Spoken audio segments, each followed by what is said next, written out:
E aproveitar para agradecer a Renata pelo convite, por aceitar o convite, né? Reforçando o nosso time aí, eu vou focar um pouco mais hoje na parte da hélice. E a Renata é especialista do lado do sistema elétrico, então ela vai falar para vocês do lado do motor, do inversor, coisas dessa natureza, tá bom? Então, convidar a Renata a se apresentar aí, por favor, Renata. Bom, meu nome é Renata Calarque Lisboa, eu sou formada pela Federal da Bahia, meu curso que eu fiz foi Engenharia Elétrica, me formei em 2007. Em 2007 mesmo eu saí da Bahia, vim para cá, para São José dos Campos, concluí um mestrado profissional na área de mecânica aeronáutica em 2010. Minha experiência profissional desde 2009, eu trabalho na Embraer. Em 2009 eu entrei na área de sistema de interiores, na aviação comercial. Em 2010 eu migrei para sistemas elétricos da aviação militar, trabalhei até 2016, quando mudei mais uma vez para sistema de interiores da aviação executiva, fiquei lá por 2 anos até 2018, foi quando eu mudei para sistemas elétricos e propulsivos elétricos da área de desenvolvimento tecnológico da Embraer. E estou lá até hoje, desde 2018 até agora, 2020. Durante esses anos eu tive a oportunidade de fazer 2 cursos bem interessantes. O primeiro deles foi de NVG, que é o Night Vision Google, em 2014, pela National Test Pilot School. E em 2018 eu tive a oportunidade pela Universidade de Wisconsin-Madison, nos Estados Unidos, de fazer o curso de Dynamics and Control of AC Drives, que também foi bem legal. Então essa é o meu currículo, é a minha formação. Passo a palavra para você aí. Legal. E de novo, Renata, obrigado aí por aceitar o convite. Como eu comentei, meu background é mais mecânico, né? Como eu vou mostrar aqui, você vai enriquecer bastante nossa live. Obrigado aí. Imagina, eu que agradeço. Então, pessoal, como eu comentei, eu pedi reforço aí para os universitários porque meu background é bem engenharia mecânica mesmo. Então, eu formei em 2010 na Unicamp, trabalhei bastante com motor de combustão interna, motor a pistão de roçadeira, injeção eletrônica. A gente vai ver uma foto engraçada já já. E fiz meu mestrado em propulsão aqui no ITA em 2013, aí focando na integração de motores de alto bypass com aeronaves. Trabalhei na Siemens em 2010 e 2011 em turbinas estacionárias a gás e a vapor para geração de potência elétrica. E trabalho na Embraer na área de projetos avançados desde 2012. Em 2015 e 2016 dei com o professor Pedro Teixeira Lacava algumas disciplinas lá no ITA de propulsão. Em 2014 eu tive a oportunidade de passar alguns meses na Rolls-Royce lá em Derby, na Inglaterra, trabalhando com monitoramento de saúde de motores. E também tive a oportunidade aí de participar de alguns cursos e congressos, principalmente da IAA e da Universidade de Cranfield, que trouxeram aí bastante conhecimento que eu vou tentar dividir com vocês hoje. Então, pessoal, só para começar aqui uma foto engraçada, quando eu vi o tema proposto por vocês, eu lembrei que lá em 2007, 2008, ou seja, uns 12, 13 anos atrás, eu estava lá enfiado num laboratório da universidade, da Unicamp. Se tiver alguém da Unicamp, pelo jeitão, vai saber mais ou menos onde é, lá no térreo do DTF. E lá eu ficava com esse motorzinho de roçadeira, todo instrumentado, com um sistema de injeção eletrônica, um dinamômetro. Aqui o meu colega vendo os parâmetros da injeção eletrônica. E eu achei legal porque eu lembrei dessa época da universidade, que a gente faz bastante coisa assim, bem mão na massa, né? E aí eu lembrei dessa época e tentei aí com a Renata trazer para vocês um conteúdo que tenha um pezinho nesse ambiente aí que vocês devem estar envolvidos, né? Só umas notas antes da gente começar, como a gente sempre fala, né? Todo o material obtido do domínio público, a gente vai deixar o link em todos os slides dos sites que a gente baixou o material. E também, como eu falei, a gente vai tentar trazer uma visão abrangente, comentando sobre as aplicações do aerodesign quando for pertinente, tá? Então, a gente vai começar falando sobre uma contextualização que está sendo feito de propulsão elétrica ao redor do mundo. Depois a gente vai falar sobre um aspecto que é bem importante, que muitas vezes na universidade a gente deixa de lado porque a gente quer fazer as coisas super rápido e não leva muito em conta, mas é muito importante tomar cuidado com a segurança, né? A gente vai trabalhar com hélices, com motores, então tem que tomar cuidado para as pessoas não se machucarem. A gente vai falar sobre a determinação dos objetivos do ensaio, ou seja, o que você quer tirar do seu ensaio, o que você quer aprender com ele, o que você vai fazer com os dados. A gente vai falar um pouco de instrumentação e equipamentos, que tipo de hardware você precisa ter para medir as coisas de uma forma correta, que tipo de medição, que tipo de dinamômetros você precisa. Um ponto que eu vejo que no aerodesign, eu corrijo alguns relatórios, né? Eu vejo que o pessoal normalmente faz bastante ensaio, mas sem fazer uma análise de erro de medição e propagação de erros. A gente vai ver que isso é bem importante e pode influenciar bastante as nossas escolhas de hélice. A gente vai falar um pouco sobre como usar os dados de ensaios para realimentar os nossos métodos numéricos, né? Isso aqui é uma característica muito importante, te dá um conhecimento muito grande do seu problema físico. E também eu acho que é um ponto que no aerodesign a gente pode começar a fazer cada vez mais, né? É bem raro de ver alguma equipe usando dados experimentais para fazer um feedback, né? Realimentar os métodos numéricos, e aqui tem uma possibilidade bem grande de melhorar os métodos, né? E perguntas e respostas, por fim, a gente tem aí uma pergunta que foi enviada antes e a gente também vai dar uma olhadinha no chat para levantar aí umas duas, três perguntas que a gente achar mais interessante para trazer uma resposta para vocês, tá? Então, o objetivo de hoje é prover uma base teórica e prática para o ensaio de grupo motopropulsor elétrico. Aqui, como eu comentei, a Renata vai ajudar a gente bastante do lado do powertrain elétrico, eu vou focar mais na hélice, sendo que a gente almeja ter um ensaio seguro e de sucesso. E aí, como eu comentei, a gente não tem uma sessão de referências, mas ao longo da apresentação a gente vai fazendo aí vai colocando os links, tá? Então, vou convidar a Renata para passar esse primeiro slide para a gente, que traz uma visão aí das máquinas, das aeronaves elétricas que estão sendo pesquisadas. Por favor, Renata. Beleza, Rafa. Então, essa visão é a visão da NASA. A NASA já vem já há algum tempo, desde 2010, 2015, ela já vem mostrando esse interesse em desenvolvimento, né, do sistema propulsivo elétrico. Então, é uma visão da NASA que mostra que, a partir de cada vez mais, né, a gente vai ter a evolução do sistema propulsivo elétrico, cada vez mais teremos demandas de potências maiores para o sistema daqui para frente. Então, em 2015 a 2020, a gente já tem a realidade de sistema propulsivos elétricos de 50 a 500 quilowatts. Em 5, 10 anos, 20 anos, esse nível de potência elétrica ele vai aumentar cada vez mais. Ele vai para 1 megawatt, vai para 3, vai para 10, vai para 30 e por aí vai. Então, essa demanda de potência elétrica ao longo dos anos para o sistema propulsivo elétrico que está vindo aí, a tendência é que ela aumente cada vez mais ao longo dos anos. E uma outra visão interessante também que a NASA traz é que, inicialmente, o mundo, né, tem eletrificado aeronaves menores, começando por 9, começando por 1, 2, 3, hoje já tem disponível, 9 assentos, indo para 19 assentos, e a partir dos anos se passando, aeronaves maiores vão sendo eletrificadas, e essa é a expectativa da NASA, a expectativa do mundo que aconteça uma evolução natural do sistema. Certo, Rafa? Isso aí, isso aí. Valeu, Renata. A gente trouxe aqui também para vocês, pessoal, uma referência que a NASA publicou em 2018 de alguns rigs que eles têm feito para desenvolver essa tecnologia e viabilizar ela, né? Então eu trouxe aqui para vocês 4 exemplos. Um é um exemplo de um rig de powertrain para TEDP, que é Turbo Electric Distributed Propulsion, então propulsão distribuída turboelétrica. E eles têm aqui então vários motores, geradores e cargas, eles simulam o fan como uma carga elétrica. Eles fazem uma simulação hardware in the loop. Então, nesse arquivo da NASA aqui, nesse archive deles, tem vários papers sobre esse sistema, é bem interessante, principalmente para quem gosta desse tipo de simulação hardware in the loop, né? Aí eles também têm um plano de desenvolver rigs aqui integrados de propulsores com asa. Aqui é mais para a gente entender a interação aerodinâmica entre os propulsores, as hélices e a asa, as superfícies sustentadoras. Então a gente vai ver que eles têm algumas plataformas e demonstradoras que empregam esse recurso. E antes deles voarem a aeronave, eles vão ter rigs também. Então é mais um exemplo de rig que está sendo feito nesse sentido de rig de motopropulsor elétrico.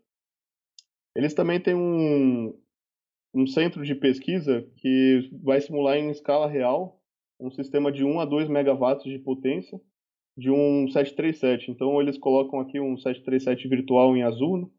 E aí é que eles colocam um maquinário distribuído, então eles têm motores e geradores, e a ideia é viabilizar e desenvolver tecnologias para aeronaves do tamanho de um 737, aí máquinas nessa classe de 1 a 2 megawatts.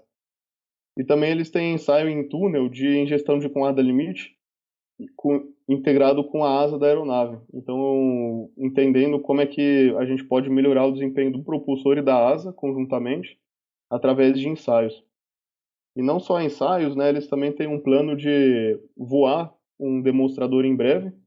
Então, também nesse site aqui, a gente tem um paper que é mais recente, do ano passado, que fala sobre esse plano deles de passo a passo, de partir de um rig montado aqui num caminhão, que é aquele que a gente viu nessa figura aqui, né?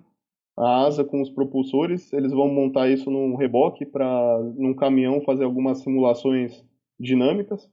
Então, é interessante ver que a própria NASA tem encontrar recursos aí, né? Eles não vão simular isso num túnel, né? Esse caminhão vai ser o túnel deles, parecido com o que algumas equipes do aerodesign faz com picapes, com carros, né?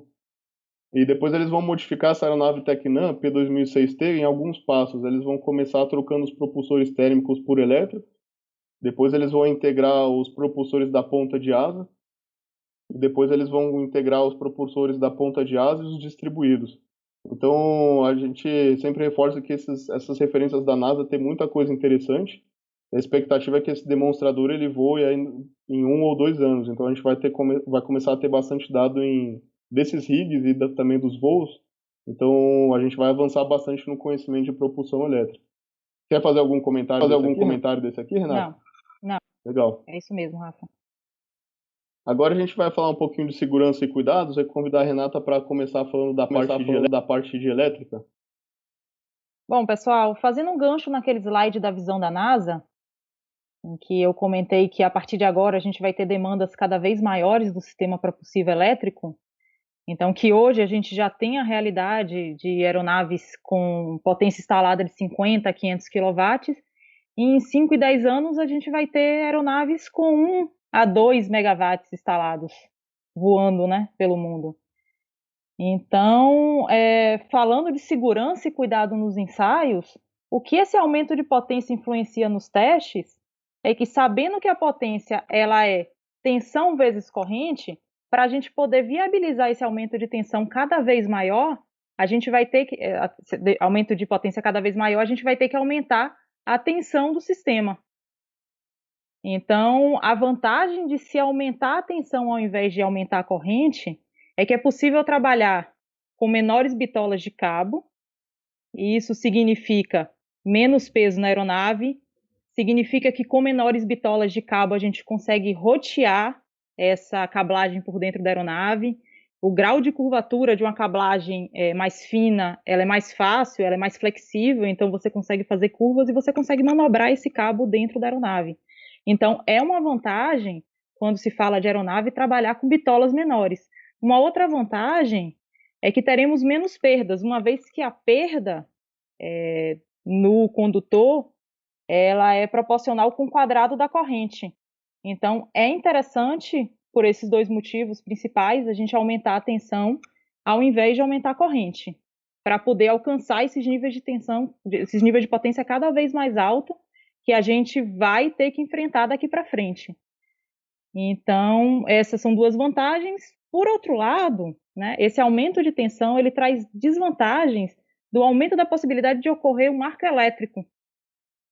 E quando se fala em arco elétrico, quando a gente vai para altas altitudes, por causa do ar rarefeito, essa possibilidade de ocorrer arco elétrico aumenta. Então, é um efeito que fica pior. Então, falando de aeronave, é necessário a gente ter um cuidado extra com os isolamentos, com os equipamentos chaveadores dentro da aeronave, para que esse arco não ocorra durante o voo e não danifique sistemas ou nem cause nenhum tipo de situação inesperada na aeronave, né? Então, o aumento dessa tensão também traz um risco grande de choque elétrico, e quanto maior essa tensão, mais fatal esse choque elétrico pode vir a ser. Então, é muito importante, agora voltando para o laboratório, né? É muito importante para quem for trabalhar com esses ensaios que aplique a legislação pertinente para garantir a segurança durante o ensaio. Então, esse ensaio ele pode ocorrer em ambiente laboratorial ou na própria aeronave, né? Então, pensando nisso, no Brasil, a gente tem normas a seguir. Então, as principais normas é a NR10, que é a segurança em instalação e serviços em eletricidade.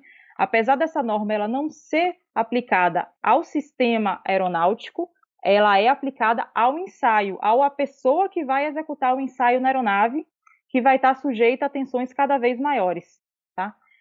Temos também a NR12, que é a segurança no trabalho em máquinas e equipamentos,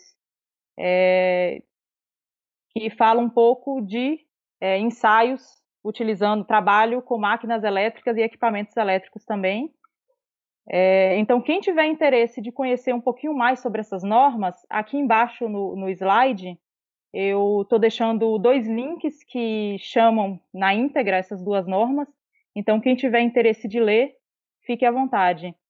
Um outro ponto que eu não coloquei nesse slide, mas eu acho interessante falar, é o ponto de atenção com as baterias de alta capacidade que são instaladas tanto na aeronave quanto em rig.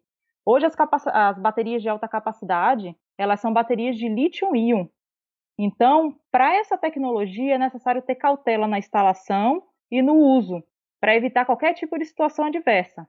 Então, para quem for instalar uma bateria dessa de alta capacidade num laboratório ou numa aeronave, conheça essa química, saiba lidar com ela. Tenha cautela com esse tipo de tecnologia, ok? Rafa, pode passar o slide. Então, eu fiz aqui só um resuminho aqui do NR10. Hoje, a NR10 é a norma que fala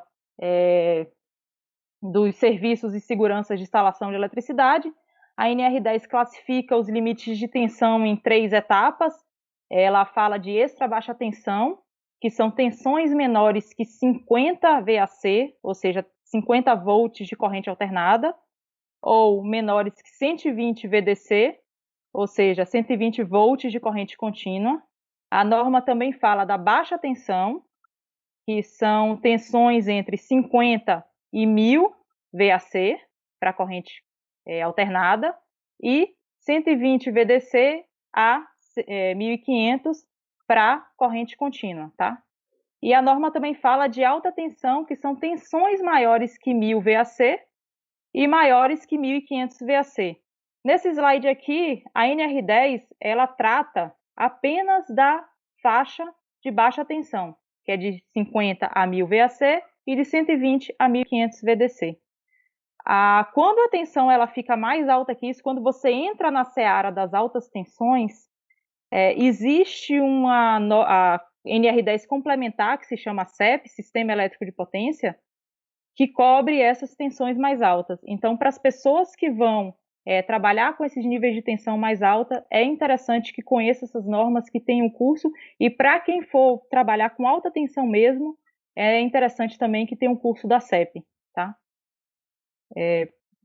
Rafa, pode passar. Então, para a operação de extra baixa tensão e máquinas rotativas, que eu acho que é o pessoal aqui do Aerodesign, a NR10 ela não cobre para tensões baixas, se a gente está falando de 14, está falando de 28 volts. A NR10 ela não cobre, mas é sempre bom, é sempre importante seguir as boas práticas de laboratório. E quais são elas? A primeira delas, usar sapato fechado. É interessante usar calça. Para as pessoas que têm cabelo comprido, fazer um coque no cabelo para evitar que o cabelo toque em alguma superfície energizada ou alguma superfície que rotacione em movimento. Então, é importante que a pessoa evite o uso de corrente, de crachá, de colar, ou qualquer adorno que possa enroscar no eixo da máquina quando a máquina estiver em operação. É importante também evitar tocar o sistema quando ele estiver em operação. Tá? Também é bom ter sempre ao alcance da mão uma botoeira, um botão ou qualquer outro meio de você conseguir desligar uma parada de emergência, que você consiga desligar o sistema quando necessário. Ok? Então, são essas dicas. A minha sugestão é que o pessoal, se tiver interesse, pega aí a NR12 e a NR10 e dá uma lida. É interessante a leitura, vale a pena. Então, essas são as minhas sugestões para a segurança na parte do sistema elétrico.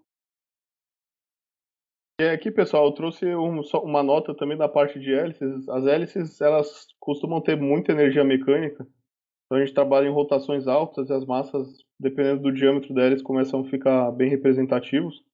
E trabalha com solicitações mecânicas de alta magnitude, então tem cargas centrífugas de torção, de tração a arrasto, torsional e de vibrações, e a gente tem que tomar todo o cuidado ao realizar os ensaios, né? Então aqui tem um exemplo de um rig de ensaio em túnel, então aqui é meu túnel. É interessante você considerar aqui um ângulo de dispersão aqui que você pode perder uma pá, e a pá pode perfurar, dependendo do seu túnel, pode perfurar seu túnel, então não deixar ninguém perto dessa região. Se você estiver trabalhando com rig a céu aberto, não em túnel, também evitar de chegar próximo da hélice. E a gente sabe que a hélice tem modos de falha, a gente tem um exemplo aqui de falha de cubo, então é sempre bom tomar esses cuidados, tá? Não posicionar as pessoas nas laterais, cuidado com as cablagens, flamabilidade de gases também, que podem acontecer se é uma pá que se vier a soltar, impactar algum sistema aí, então tomem cuidado com isso também, tá? Agora, pessoal, a gente vai falar um pouco mais sobre os objetivos do ensaio, ou seja, o que você pode ter de meta ao fazer seu ensaio, e isso vai determinar bastante o tipo de equipamento que você vai usar, o tipo de instrumentação, enfim. E aí, de novo, começar a convidar a Renata para falar da parte de motores elétricos, eu já volto para falar das hélices. Beleza. Então, gente, entrando agora na determinação dos objetivos de ensaio, todo ensaio planejado e executado para o sistema aeronáutico, ele visa garantir a segurança desse sistema durante a operação da aeronave. Então, todo esse esforço de garantir a segurança da aeronave, ele está lastreado num conjunto de requisitos de certificação. Esses requisitos de certificação, eles são emitidos pela Autoridade de Aviação Civil, então, como é a ANAC no Brasil, como é o FAA nos Estados Unidos e como é a EASA na Europa. Então, pessoal, conforme está nessa figurinha aí abaixo, na aviação não existe atalho. A segurança ela tem que vir sempre em primeiro lugar. Então, todo ensaio que a gente for fazer, tudo que a gente for imaginar de fazer com uma propulsão híbrida elétrica, sempre temos que pensar em segurança em primeiro lugar. Ok? Rafa, se você puder passar o slide. Um outro também objetivo que a gente pode utilizar o ensaio, né, de uma outra forma, é a validação de análise e modelos de determinados sistemas e ou de plataformas de simulações. Então, o ensaio ele não fica apenas restrito à instalação daquele sistema na aeronave ou em algum outro laboratório, ela também pode ser utilizado para a gente analisar, fazer análise, validar modelo, aumentar a confiabilidade desses modelos e melhorar plataformas computacionais. Isso é interessantíssimo, é muito útil a gente utilizar os ensaios para esse fim também. Mas para o fim da apresentação, eu vou trazer um slide mostrando os benefícios de utilizar o ensaio também para validação de modelo. Então, Rafa, pode passar. Então, aqui, para determinar quais ensaios a gente tem que executar, a gente sempre tem que se questionar sobre qual a funcionalidade o sistema vai ter, o que devemos esperar. Então, o powertrain, ele cumpre com o desempenho esperado? O comportamento dinâmico está ok? Existe algum transitório que inviabilize a instalação desse sistema na aeronave? O controle é capaz de lidar com as variações de manobras da missão? Porque se o controle do powertrain que você está instalando no avião ele não for capaz de lidar com essa variação de manobra, você vai ter um problema na mão aí. Então, é importante que ele seja capaz de lidar, que ele tenha o desempenho dele seja esperado dentro de toda a missão. Então, um outro ponto importante é o range de tensão proveniente da bateria está casado com o inversor ou com o motor, Existe alguma degradação de eficiência em algum intervalo de tensão? Então, por exemplo, nas tensões mais baixas da bateria, existe alguma ineficiência do conjunto motopropulsivo? É interessante saber, porque a bateria ela não tem na sua operação a tensão constante. A tensão da bateria ela varia ao longo de que a sua capacidade vai diminuindo. Então, ao longo que você for usando essa bateria, essa tensão ela vai diminuindo. Então, é interessante você saber se esse range está casado com o powertrain. Uma outra pergunta que é importante a gente fazer é: o sistema ele tem proteção? Proteções de sobrevelocidade, curto-circuito, a falta de alguma proteção pode trazer risco para a operação do sistema? É uma outra dúvida, é uma outra pergunta que a gente também tem que se fazer antes de entrar no laboratório e fazer um ensaio. E por fim, o seu local de instalação está adequado? Tem alguma interferência eletromagnética naquele local? Fatores ambientais eles afetam o funcionamento? Tem alguma vibração, alta vibração associada? O range de temperatura, o equipamento ele é capaz de lidar com isso? Ele é capaz de aceitar sem quebrar ou sem ter nenhum tipo de funcionamento inadvertido? Então, essas são perguntas que a gente sempre deve nos fazer para planejar um ensaio. Então, é importante saber que todo equipamento deve funcionar de acordo com o que ele foi projetado e especificado. Ele nunca deve fazer nada diferente do que ele foi projetado ou especificado. Pode passar, Rafa.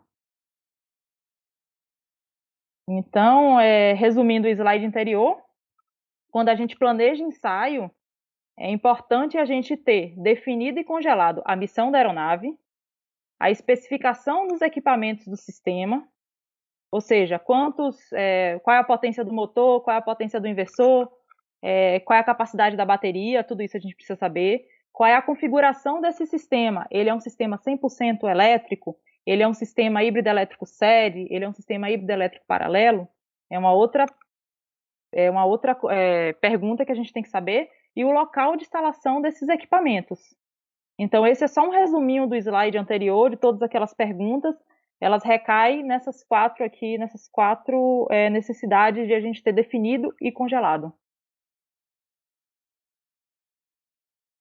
Então, por fim, o engenheiro ele deve comprovar através de ensaios o desempenho do sistema propulsivo elétrico, se ele está casado com a missão da aeronave, então se ele não vai ter nenhum comportamento inadvertido de desempenho durante a execução dessa missão. E a gente tem que pensar também, inclusive, durante a ocorrência de emergência. Então, se ocorrer alguma emergência, a gente tem que saber previamente qual vai ser o comportamento do sistema durante a ocorrência dessa emergência.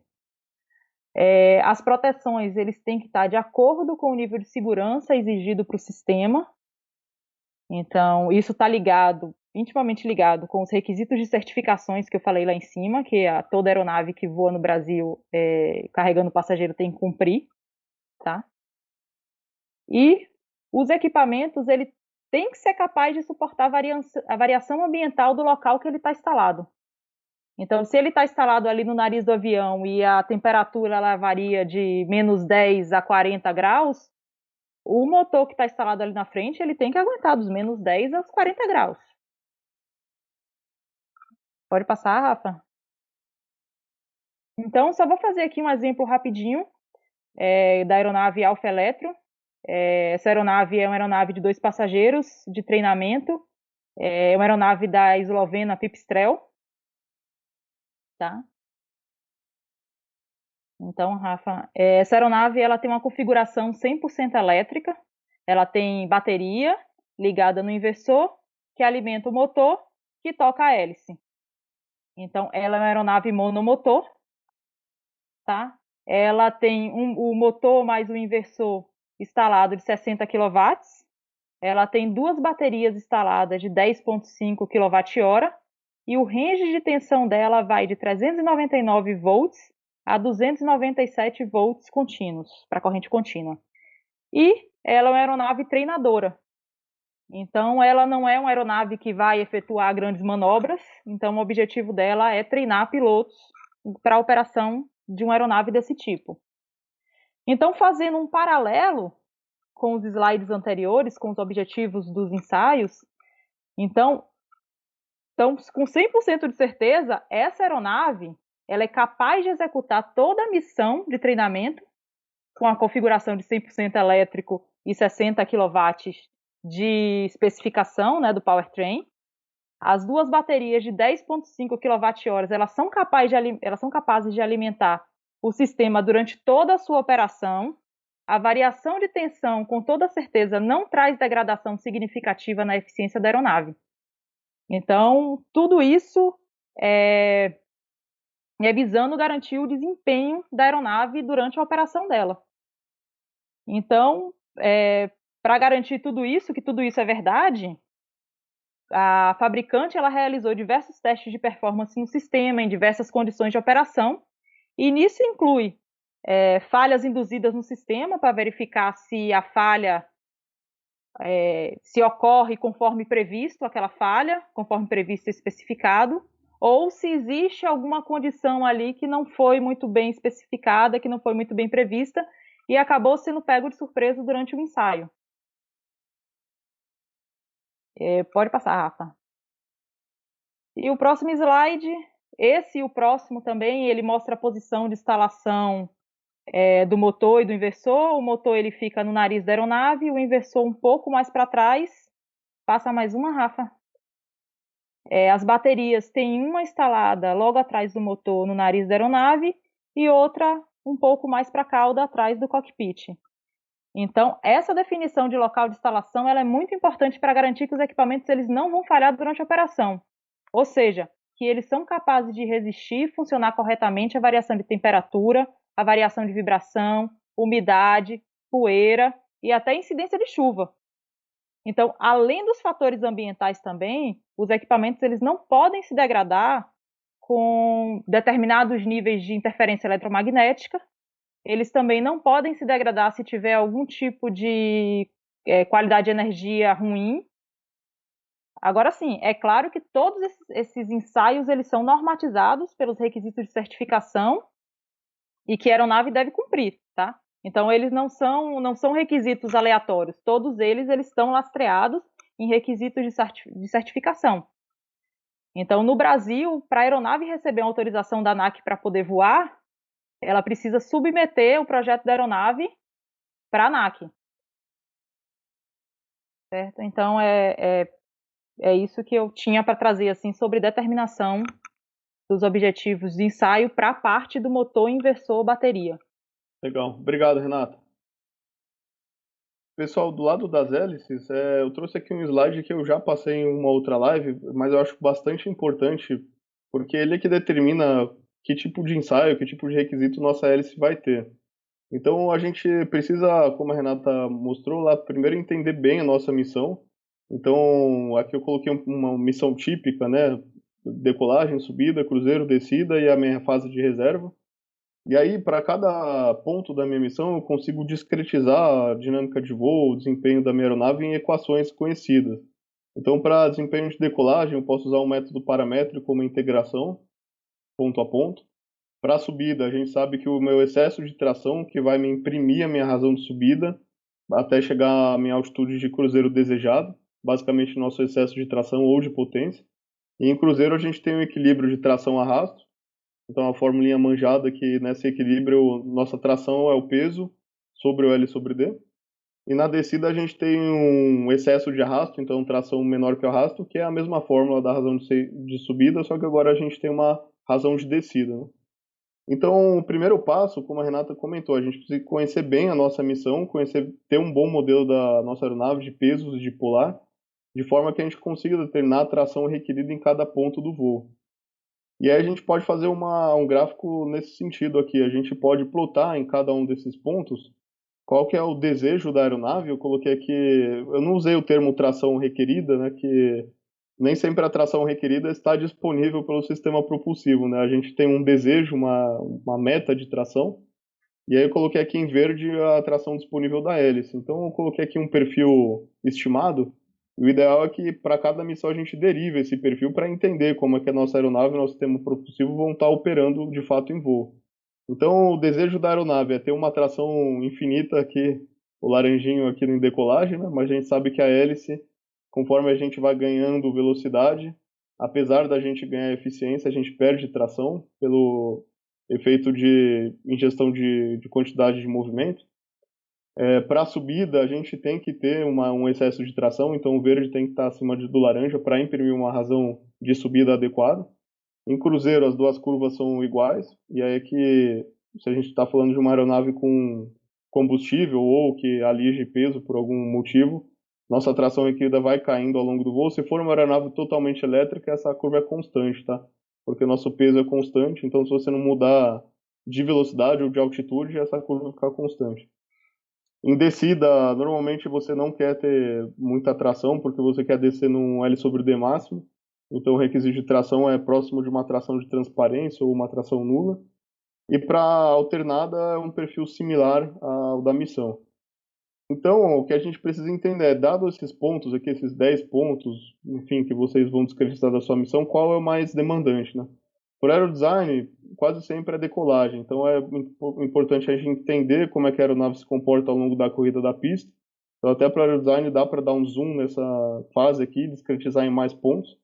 E aí, como eu falei, a aeronáutica vai querer sempre uma atração gigante, e aí o nosso objetivo é entender qual é o sistema de propulsão mais adequado que vai dar para a gente a atração mais próxima dos requisitos. Então, a partir dessa definição dos pontos prioritários, então se eu estou falando de uma aeronave STOL, um Short Takeoff and Landing, aí os meus pontos prioritários são decolagem. Se eu estou falando de uma aeronave de alta velocidade de cruzeiro, meu ponto prioritário é cruzeiro. Então eu entendi minha missão, eu fui lá no meu perfil que eu mostrei aqui para vocês, vi, eu aqui vou estar em tal condição de velocidade, tal condição de altitude, eu sei a minha condição de operação de cada ponto, e aí eu sei que meu desempenho da minha hélice vai ser uma função da minha razão de avanço, coeficiente de tração, coeficiente de potência e dois números que a gente vai falar e muitas vezes são ignorados, mas que são muito importantes, especialmente para hélices pequenas. São o número de Reynolds e o número de Mach. Então aqui a gente tem os adimensionais, nas outras lives eu falei um pouco mais dos adimensionais, aqui eu não vou entrar tanto nos detalhes, mas o importante aqui, a mensagem que eu queria deixar para vocês é que para a escala da hélice, a gente precisa procurar se aproximar dos adimensionais de voo. Então eu preciso tentar chegar no meu túnel, na minha bancada estática em escala, o mais próximo possível desse conjunto de adimensionais. E também, se for uma hélice em escala, evitar número de Reynolds abaixo de 500 mil, que eu também mostrei em algumas outras lives, que o desempenho da hélice começa a deteriorar bastante em Reynolds abaixo de 500 mil.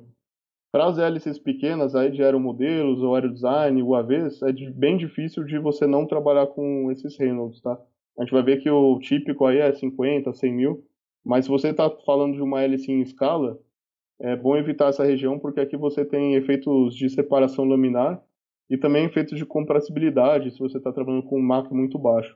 Então essas são as dicas que eu deixo aí para ensaio de hélice. E aí, como eu falei, o número de Reynolds e o número de Mach, que são frequentemente ignorados, né, nas análises, mas eles são muito importantes para o desempenho da hélice, ainda mais para as hélices pequenas. E aqui eu trouxe um trabalho aqui da Universidade de Illinois, tenho aqui a referência para vocês, que mostra que em função do eixo X do razão de avanço, a gente tem a eficiência da hélice, e esse primeiro conjunto aqui inferior das hélices são hélices em escala.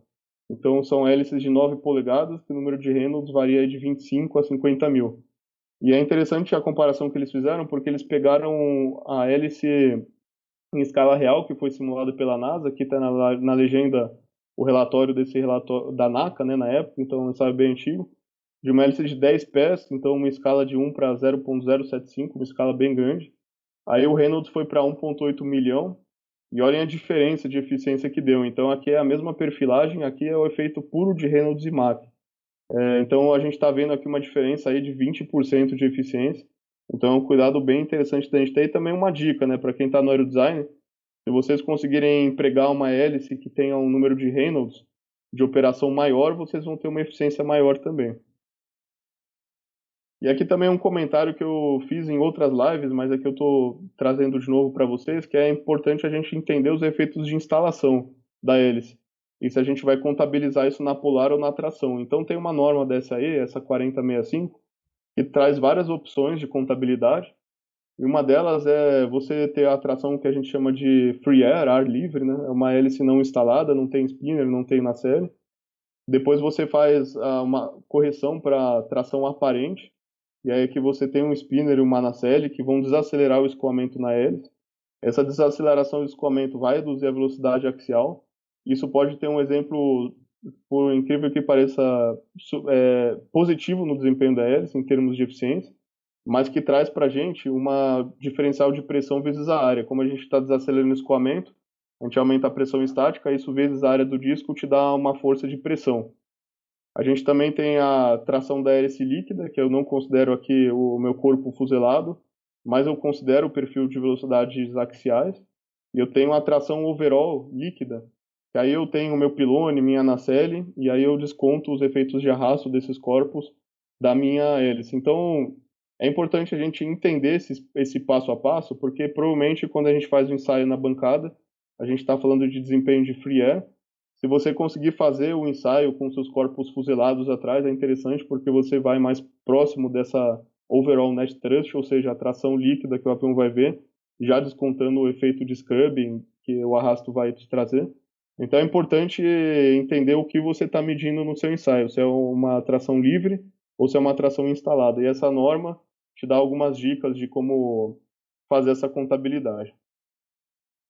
E lembrando também que depende muito da fase de projeto que você está, o modelo que você vai usar. Se você está nas fases de projeto conceitual, preliminar, você vai trabalhar muito com modelos e túneis iniciais. Se você já está lá na frente, no projeto detalhado, você faz túneis mais detalhados e depois faz uma validação em voo. Agora eu vou convidar a Renata para falar um pouquinho da instrumentação e dos equipamentos. Então, beleza. A instrumentação de uma bancada, ou até mesmo da própria aeronave, ela está relacionada com o objetivo de ensaio que vai ser realizado nessa aeronave. Uma instrumentação adequada, ela é essencial para o sucesso do ensaio. Portanto, a escolha dos parâmetros que a gente vai medir é muito importante, tá? Então, por quê? Porque através da instrumentação que a gente consegue verificar se o sistema está se comportando conforme o esperado ou não. Porque se a gente não tiver instrumentação lá, por exemplo, um amperímetro, um voltímetro, para mostrar qual é a corrente, qual é a tensão, a gente só vai ver o motor girando, mas a gente não sabe o que é que está acontecendo dentro do sistema. A gente não sabe o que está, se tem algum comportamento não esperado ali dentro, a gente não sabe. Então, a escolha da instrumentação, ela é essencial para o sucesso do ensaio. Então, por exemplo, aqui, os ensaios para a identificação de um parâmetro de uma máquina qualquer, uma máquina elétrica qualquer síncrona. Então, aqui tem uma sugestão, é um trabalho que está aqui nesse link, ele é super interessante, acho que vale a pena, se vocês tiverem um tempinho, dar uma olhada nele. A proposta desse ensaio é montar uma bancada genérica, então na parte de cima aqui da figura, se estiver pequenininho aí vocês não estiverem conseguindo ler, da esquerda para a direita tem um inversor, ao lado tem um motor elétrico, no de cima tem um tacômetro, o tacômetro ele serve para medir a velocidade angular do eixo, e embaixo do tacômetro temos uma célula de carga, a célula de carga ela é utilizada para medição de torque no eixo, temos mais para a direita o gerador, na ponta direita, né, o gerador, que ele vai ser responsável por colocar carga no eixo. Pode ser um gerador, pode ser um dinamômetro, pode ser um disco de freio, tá? O importante é que se imprima uma carga ali naquele eixo. Na parte de baixo, da esquerda para a direita, temos um watímetro ligados no inversor, um voltímetro e um amperímetro ligados no gerador. Temos um osciloscópio ligados também nesse gerador.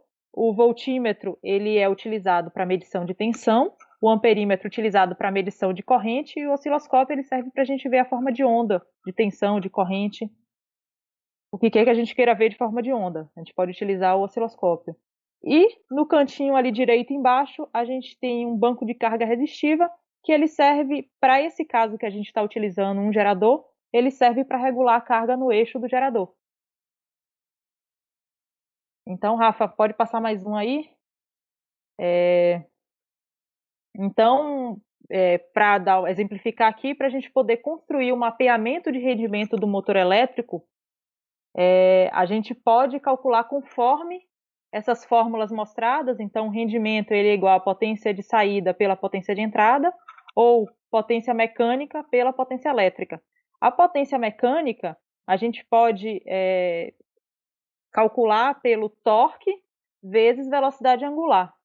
Então, o torque a gente consegue pegar pela célula de carga e a velocidade angular pelo tacômetro.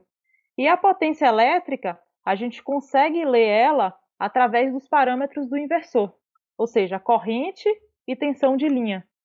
Então, para a gente fazer esse mapeamento de rendimento, em qualquer fase de operação, em qualquer momento, qualquer velocidade, qualquer carga de eixo, a gente consegue fazer através da instrumentação. Então, a gente pega essas medições nos instrumentos e aplica a fórmula. Então, a gente consegue ter um mapeamento completo de rendimento. A mesma coisa vale para o fator de potência. Então, o mesmo raciocínio vale. Então, para a gente medir o fator de potência, a gente calcula a potência ativa pela potência aparente, que a gente pode medir por 3 vezes a potência lida no watímetro, 3 vezes por quê? Porque esse watímetro, nesse exemplo, ele é um watímetro monofásico. Então, a gente multiplica por 3, e a potência aparente, raiz de 3, tensão de linha, corrente de linha. Essa tensão de linha, corrente de linha, ela pode ser lida através do inversor. Então, a gente também, dessa forma, consegue fazer um mapeamento do fator de potência desse motor em teste, dessa bancada em teste, desse powertrain em teste. E assim como o rendimento e fator de potência, a gente pode calcular vários outros parâmetros. Eles podem ser medidos e podem ser calculados através da instrumentação de um sistema. Rafa, pode passar mais uma? Ah, legal. Agora chegou a parte de hélices. A questão de hélice, pessoal, quando a gente vai fazer uma medição, é interessante a gente não esquecer das condições atmosféricas, principalmente se a gente está trabalhando com motor a combustão. Se a gente está trabalhando com motor elétrico, isso é um pouco menos importante do lado do motor, mas do lado da hélice é bastante importante ainda, né? A hélice comunica com a atmosfera, então pressão, temperatura e umidade vão afetar o desempenho dela, e é importante a gente corrigir isso para condições de referência. Então, aqui a gente também tem um exemplo de um trabalho aqui da Universidade de Embry-Riddle. Eles mostram como fazer essas correções para condições de referência. E aqui é até interessante no trabalho do cara que ele mostra que um trabalho anterior dele, ele não tinha feito isso, e ele chegou à conclusão que ele não conseguia mais comparar os dados de um dia para o outro, porque um ensaio ele fez no verão, o outro ensaio ele fez no inverno, e aí deu diferença na medição da tração. Então é bem interessante a gente entender as condições atmosféricas. A gente vai medir também a rotação da hélice, a potência e o torque e a tração. E aqui esse trabalho de Embry-Riddle tem aqui a bancadinha, um exemplo, né? Então aqui tem o motor, um sistema de redução de vibrações, o servo de controle do motor, a nossa célula de carga, o material de isolamento, e, enfim, os acessórios aqui para operar o motor. E aqui tem uma listinha que eles usaram. Aqui no caso era um motor térmico, né? Então tem alguns equipamentos que para um motor elétrico não são necessários, mas para hélice a gente tem aqui uma listinha mínima que a gente precisaria ter, né? A gente precisaria ter aí a medição da atmosfera, a célula de carga, o nosso tacômetro. Então a gente precisa aí de uns 3, 4 equipamentos no mínimo para conseguir medir essas variáveis aqui que eu listei para vocês. Para o túnel, a gente, além daqueles equipamentos, a gente também tem que pensar numa montagem aqui da nossa bancada que não interfira com o escoamento. Então aqui tem aquele trabalho que eu citei da Universidade de Illinois, é um trabalho que para o design eu também recomendo bastante, porque eles fizeram testes de várias hélices que são comumente usadas pelo aerodesign. Então eles tinham um túnel aqui com uma área transversal bem interessante, né, para os diâmetros de hélice que eles olharam, tá com bastante folga. Isso é legal porque eu não tenho crescimento de camada limite, influência na minha hélice.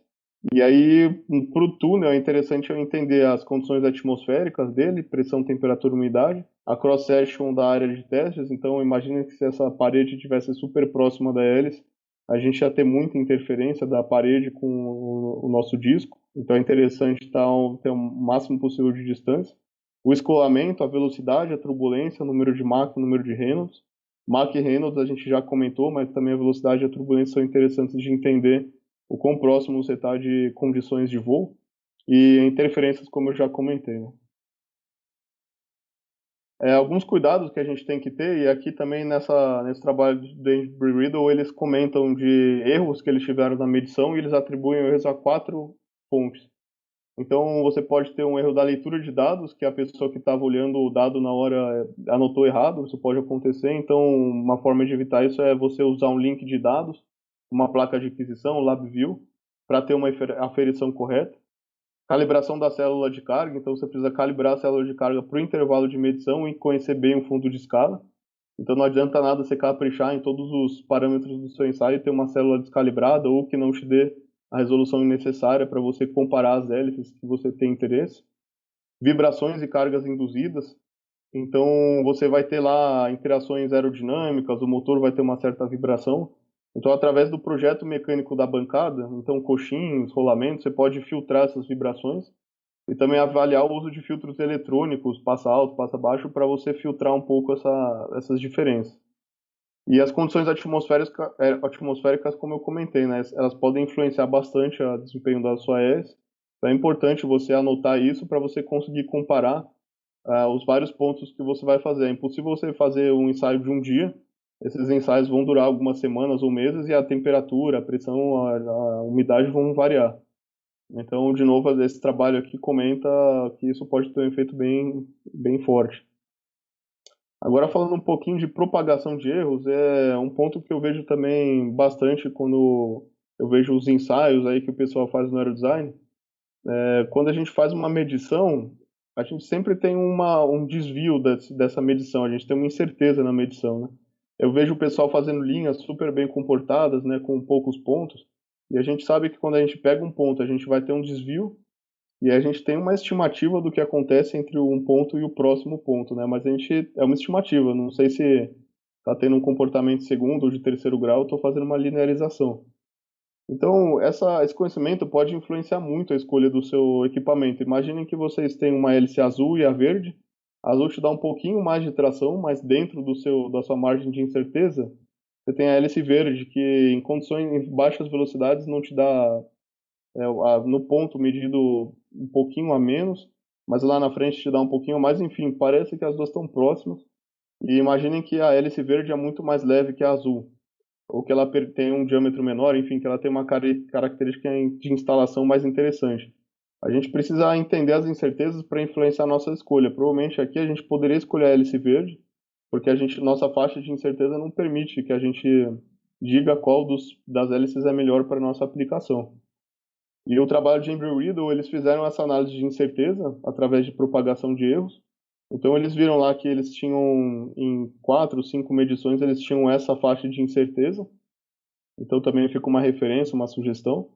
E então você tem no eixo Y e no eixo X as suas incertezas, então os seus pontos eles viram regiões, né? E aí é interessante você ter esse conhecimento para saber realmente quais são suas hélices, seus propulsores que, consideradas as incertezas, te dão um desempenho mais interessante, ou se todas elas estão ali dentro da sua faixa de incerteza, e aí vale a pena você avaliar outros parâmetros, como eu dei o exemplo do peso. Agora a gente vai falar um pouquinho de realimentação dos ensaios, e a Renata vai falar um pouquinho do lado das máquinas elétricas, como isso funciona. Então, como eu comentei no começo da apresentação, mais para o final que eu ia mostrar as vantagens de se realimentar um modelo de sistema propulsivo elétrico. Bom, a primeira delas é que a gente consegue aumentar a confiabilidade desse modelo ou dessa plataforma computacional que a gente está utilizando para validação de algum tipo de modelo do powertrain. Então, a gente consegue aumentar a curacidade desse modelo e, consequentemente, aumenta a confiabilidade dele. Uma outra vantagem, sem dúvida, é a economia de tempo e recursos financeiros. Então, aqui tem um detalhe grande aqui. Os ensaios de sistema propulsivos elétricos, eles são extremamente caros porque eles envolvem investimento em infraestrutura e eles envolvem também aquisição de equipamentos. Então, quanto mais a gente conseguir ir para simulação, para validação do modelo, é interessante porque a gente não precisa modificar a nossa infraestrutura. Por exemplo, a gente tem um motor ligado no dinamômetro. Se a gente for modificar o motor, se a gente for modificar a configuração dessa bancada, a gente precisa fazer um alinhamento do eixo, a gente precisa verificar os acoplamentos elásticos. Então não é simples a gente fazer a modificação de uma bancada para poder testar diferentes possibilidades. Uma outra vantagem é que a gente consegue, por simulação, antecipar possíveis comportamentos indesejáveis e corrigir o projeto. Tá? Uma outra vantagem é que é possível utilizar o modelo para otimização do próprio sistema. E como eu falei, hipóteses, novas configurações e falhas, elas podem ser testadas diversas vezes utilizando o modelo, sem a gente precisar desmontar a bancada, mudar motor, sem precisar mudar acoplamento elástico, sem precisar mudar toda aquela infraestrutura que é complicada de se alterar. Então, para o sistema elétrico propulsivo, sem dúvida nenhuma, trabalhar com modelos e ter modelos confiáveis para poder executar ensaios, executar simulações, é muito interessante. Então, era essa a visão que eu queria trazer do Powertrain para a parte de modelo. Rafa, pode passar. Legal, valeu, Renato. Do lado das hélices, pessoal, a gente tem modelos analíticos bem simples que a gente começa a fazer estimativas aí mais rústicas, né? O disco atuador. Como eu comentei na outra live, o disco atuador ele tende a superestimar bastante a eficiência, né? Porque basicamente a hélice tem três fontes de perdas. Perdas axiais, por você estar engolindo aí uma quantidade de movimento, né? Vazão mássica vezes velocidade, não tem jeito, você sempre vai ter essa perda axial. E a perda axial por eficiência propulsiva, então a eficiência propulsiva máxima é quando você tem a sua velocidade de exaustão igual à sua velocidade de voo, muito próxima dela. Por isso que as hélices de maior diâmetro são mais eficientes em baixa velocidade. Então, o disco atuador captura essa questão da quantidade de movimento axial, mas ele ignora duas outras fontes de perda, que são as perdas aerodinâmicas de perfil, arrasto induzido com compressibilidade, e as perdas rotativas, né, que você tem uma quantidade de movimento angular impressa no escoamento, que não vira tração, porque ela está tangencial à direção de voo. Então, o disco atuador aí tende a superestimar a eficiência em 10 a 15%, então um modelo só para a gente fazer estimativas mais rústicas. Depois a gente falou também na live de MDO sobre o elemento de pá, então deixei com vocês a sugestão do Q-prop. A gente então discretiza a nossa pá em vários aerofólios e integra isso e tem um desempenho bem razoável dela. E aí o que eu queria comentar com vocês é que é bem interessante, eu tenho trocado ideia com algumas pessoas que têm feito trabalhos nesse sentido, você usar seus dados de ensaio, bancada estática e bancada em túnel para realimentar principalmente o modelo de elemento de pá. Então o modelo de elemento de pá ele tem algumas limitações iniciais do seu perfil, você precisa entrar com a perfilagem, né? Então essa perfilagem tem dados para um número de Reynolds, para um número de Mach, que nem sempre é a sua condição. Você também tem alguns elementos de correção de velocidades induzidos, efeitos tridimensionais que você pode melhorar, as correções de compressibilidade. Enfim, tem várias correções no elemento de pá que, quando você faz um trabalho experimental, conhece bem seus aerofólios, conhece bem suas velocidades induzidas, sua compressibilidade, você vai melhorar bastante seu método numérico e ter um túnel de vento virtual. Como a Renata falou, os ensaios são bem caros, né? Então a ideia é que você tenha um túnel de vento virtual para avaliar várias milhares de opções e levar para a bancada depois só aquelas mais promissoras, né? Então aqui tem um exemplo do trabalho também da Universidade Embry-Riddle, que foi feita uma comparação da teoria do elemento de pá com os ensaios que eles fizeram de uma hélice escalada do Cessna 172. Então eles fizeram uma correção aqui do número de Reynolds. Então eles determinaram que a hélice em escala tinha uma perda considerável de eficiência por estar num número de Reynolds menor. Então aqui eles sugeriram uma correção de CF, de correção do fator de CD, em função da rotação. Então nesse eixo aqui meu Reynolds está aumentando, quanto maior meu Reynolds, menor meu fator de correção. Então eles fizeram essa proposta de formulação. E também eles descobriram que o modelo de velocidades induzidas lá da teoria de elemento de Pá que eles usaram não estava apropriada. Então eles expandiram isso para levar em conta as velocidades axiais. E aí é bem interessante a diferença que isso fez, porque aqui a gente tem uma comparação que eles fizeram de dados experimentais, e potência e RPM, da hélice em escala e da hélice que eles mediram na bancada estática, esses xizinhos aqui. Então, quando eles aplicaram essa correção, eles aderiram aos pontos conhecidos da hélice em escala real, mas é uma diferença bem grande, é uma diferença de 30% de arrasto.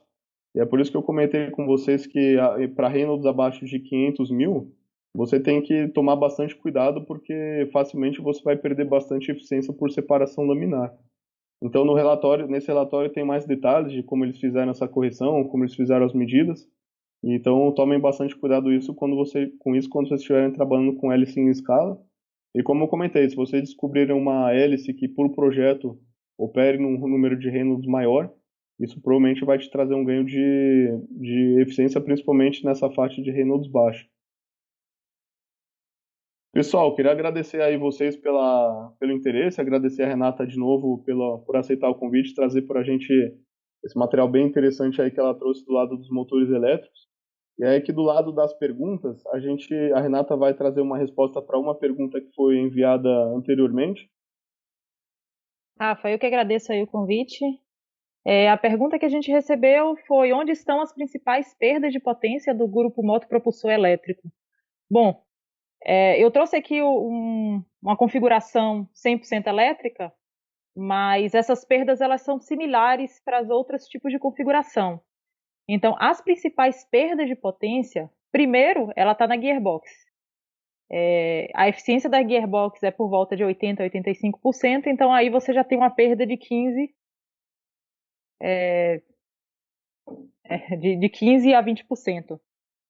Para o inversor, a gente tem uma eficiência de 90% a 95%, então perdas de 5% a 10%. E para o motor, normalmente o motor opera na faixa dos 96%, a gente vai ter aí uma perda de 4% a 5%, a depender do ponto de operação desse sistema. Então, fora do ponto de operação de eficiência desse sistema, porque é possível sim operar um inversor fora do ponto de operação, é possível trabalhar com o motor fora do ponto de operação, essas perdas elas podem ser maiores ainda. O Rafa, passa um slide aí que eu botei 2 gráficos.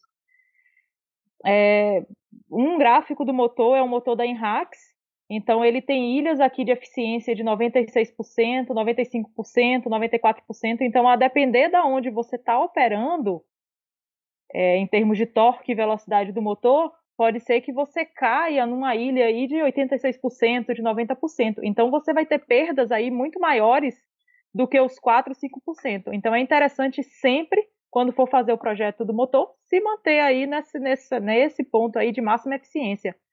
Para a parte do inversor, é a mesma coisa. O inversor ele varia a sua eficiência à medida que ele está consumindo potência, digamos, entregando potência. Então, para as baixas potências, se ele está entregando entre 0 e 10%, você vê que ele tem uma eficiência ali entre 75%, até um pouco menos que 75%, a 90%. Quando você já começa a entregar mais potência para o sistema, o inversor ele já se regula ali, já fica na casa dos 95%, 96%, 94%. Então, é sempre interessante a gente sempre operar os equipamentos na área, na zona de máxima eficiência. A primeira pergunta: à medida que a bateria descarrega, o consumo de corrente aumenta e fica inviável medir o consumo do motor pela corrente. Existe outra maneira de medir o consumo? À medida que a bateria descarrega, realmente você tem uma redução da tensão e um aumento da corrente. Mas até ela morrer, digamos assim, até ela parar de drenar parar de fornecer energia para o motor, você ainda assim, você consegue sim medir o consumo do motor por essa corrente. Então você vai sempre medir o consumo do motor baseado em tensão, no link DC, no link de alimentação, e corrente que está sendo consumida por esse motor. Ou seja, que está entrando pelo inversor e sendo entregue do inversor para o motor. Uma outra forma que você poderia medir, se por acaso você não tiver meios de verificar a corrente durante esse momento, né, durante o descarregamento da bateria, você pode medir pelo torque e pela velocidade do motor, você consegue estimar aproximadamente a corrente ali que aquele motor está consumindo. Ok? Então dá para fazer sim de outras formas, mas mesmo quando a bateria está já no final da vida dela, no final da capacidade dela, você consegue ainda assim medir o consumo do motor pela corrente, pela tensão do inversor. E uma outra pergunta é como está o estudo para baterias aplicadas à aeronáutica. Esse estudo para baterias aplicadas à aeronáutica, a aeronáutica ela sempre tem um passo atrás em relação à indústria automotiva. Então, hoje a gente tem estudos sendo feitos para a indústria automotiva, estudos avançados para a indústria automotiva. Para a indústria de aviação, a gente tem estudos similares, mas sempre com um passo atrás. Por quê? Porque a aviação ela requer níveis de segurança maior, então são necessários mais ensaios, requisitos de certificação mais apertados para a gente conseguir instalar uma bateria na aeronave. Então, está acontecendo ensaios, o desenvolvimento está acontecendo, ele anda junto com o desenvolvimento aplicado à tração, mobilidade urbana, mas ele sempre com um passo atrás, porque sempre a aviação ela vai ter que cumprir com mais ensaios, cumprir com mais requisitos, garantir mais segurança do que a tração, a mobilidade urbana. Legal, obrigado, Renato. É isso. Espero ter respondido aí a pergunta. Tem mais uma que a gente podia tentar responder em dupla aqui, como podemos montar o mapa do motor. Tá legal aqui essa figura, porque a gente tem um exemplo do mapa, né? E aí talvez a gente pudesse voltar para aquele seu slide do rig, porque através desse rig aqui a gente conseguiria montar o mapa do motor, né? Então você poderia comentar com o pessoal um procedimento assim de usando o rig, como levantar o mapa do motor? Para levantar o mapa do motor, uma vez você tendo as características internas do motor, você consegue variar, por exemplo, você seta uma determinada potência, uma determinada torque no eixo, e você vai variando a velocidade saindo de zero. Uma vantagem das máquinas síncronas é que você consegue ter torque perto do zero mesmo, em baixas velocidades. Então você seta uma determinada torque no eixo e você sai da velocidade zero até a velocidade nominal da máquina e vai fazendo uma varredura para diferentes níveis de torques, diferentes níveis de velocidade, e aí você consegue calcular o mapa do motor. Você consegue fazer esse mapa. Ou seja, com aquele rig que você mostrou, né, a gente faria, como você comentou, a varredura mesmo, né? Fixando um torque na carga, a gente vai variando a rotação e vai medindo da forma que você mostrou as eficiências. E aí a dica que eu sempre dou para o pessoal é tentar casar essas ilhas de maior eficiência do motor elétrico. O motor elétrico é bem mais fácil que o motor térmico, tá, gente? Porque olhem aqui que beleza, eles têm regiões gigantes de alta eficiência. O motor térmico, como eu mostrei para vocês nas lives passadas, a montanha aqui de eficiência é bem mais íngreme, né? A gente não tem esses platôs de alta eficiência que o motor elétrico tem, então no motor térmico precisa tomar muito mais cuidado em casar a ilha de maior eficiência do motor com a hélice.